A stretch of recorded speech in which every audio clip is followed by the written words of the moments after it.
One of the best parts about the Touhou print works is how Zune goes about the books that are near exclusively world and character building. Rather than a straightforward book of just pure objective bios, these books usually opt to take it in a different direction, such as Bohemian Archive and Japanese Red. This book, released in August of 2005, is notable not only for its structure, but also in that it is the introduction to a very popular character in Touhou Project, the Kurtangu ayayayaya. Thank you to my Patreon supporters. If you would like to support me and the channel, you can do so on Patreon, link on screen and in the description. Not only will you be thanked in the videos, but also will receive exclusive content including a look at the book itself and some other official Touhou releases. Bohemian Archive starts with a manga. Even though this book starts off with one, this isn't full of manga. I mean, it has some, which I'll get to later, but for now, the single chapter of Extra of the Wind sets the stage for the rest of this book. Extra of the Wind, written by Zune and illustrated by Haniwa, sees Reimu and Marisa enjoying a leisurely day, sipping tea and spilling some tea when Marisa notices a newspaper left by a crow doing some drive-by deliveries. Then after a montage of other key players getting their news ragged, we get introduced to the author of Boom Boom Maru News, Aya Shimemaru. This is Aya's first appearance in Touhou Project. Surprisingly, her appearance here in Bohemian Archive beat out her first appearance in a game, that being in Phantasmagoria: A Flower View. Not by much, they both did release in the same month. Fuck, Phantasmagoria only released 3 fucking days later. And I hope you like Aya because goddamn are you gonna get a lot of her. Bohemian Archive in Japanese Red is for all intents and purposes the Aya book. This is where she is introduced, and this is where a lot of her initial characterization is. It makes sense in hindsight to spend this amount of time and pages establishing Aya, because shit man, she shows up a lot after this. Just look at this fucking list of her appearances in official Touhou works. That's not even to say she also shows up in a lot of fan works as well, given how versatile a role a reporter is in a lot of stories. Not just her versatility, but just look at her design. Doesn't it just make you want to ruffle some feathers? The rest of this introduction chapter has Aya meet Reimu face to face to explain what she's doing, not only distributing, but also why she's there at the shrine. There's competition among the Tengu with their publications, and Aya published an extra explicitly to interview residents of Gensokyo for their opinions on her paper. This leads into the real meat of this book. Bohemian Archive in Japanese Red is a book containing articles on every named Touhou character so far. Well, I should probably put an asterisk on that because there aren't any articles on Daiose, Kawakama, or Lily White.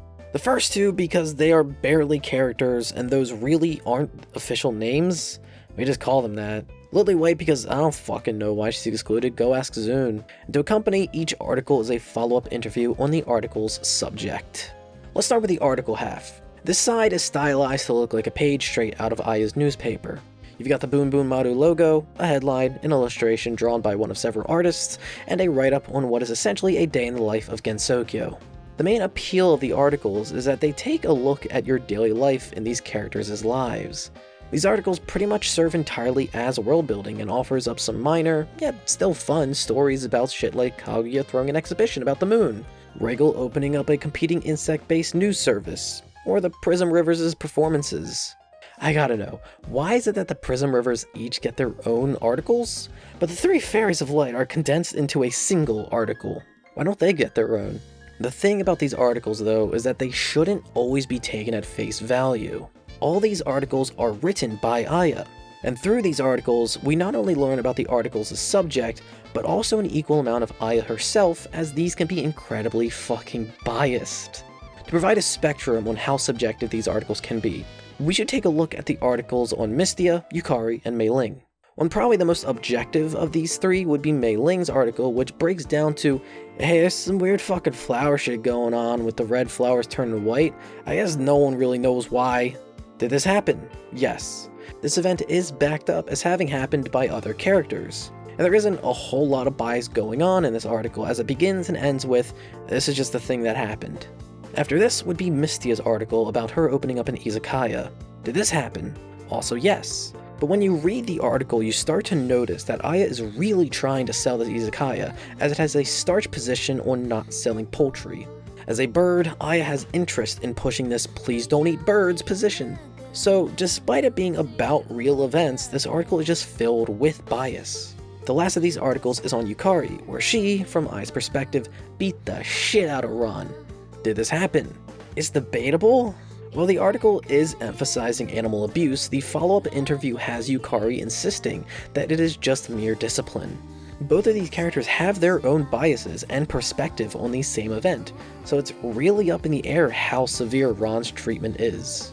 The other side of each page has the follow-up interview, also accompanied with another piece of art as well as a brief character profile.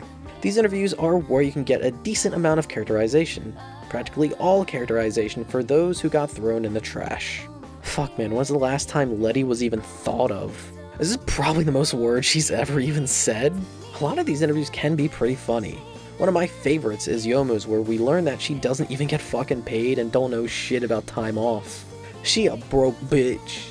And yet again, the interviews serve to learn as much about Aya as we do about its subjects. The biggest thing we learn about her is that even though she's got pretty good work ethic, she's kinda shit at her job. Several characters will rag on about Aya's rag, calling it inaccurate and full of bullshit gossip and not much more. Marisa especially will lay the fuck into Aya, calling her third rate. Her paper, and by extension Aya herself, doesn't have a great reputation among the residents of Gensokyo.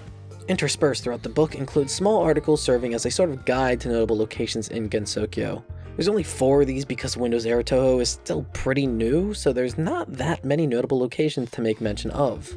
There's also some sections on the music, and these are out-of-universe words from Zune about his compositions. If you're big into the music, then this would be for you.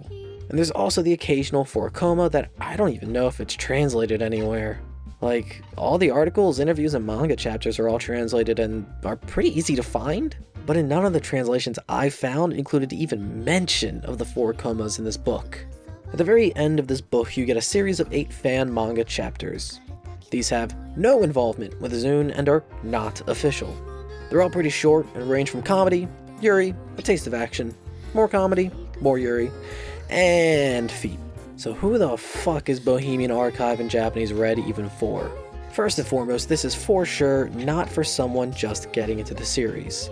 This is for someone who has already dipped their toes and are looking for more.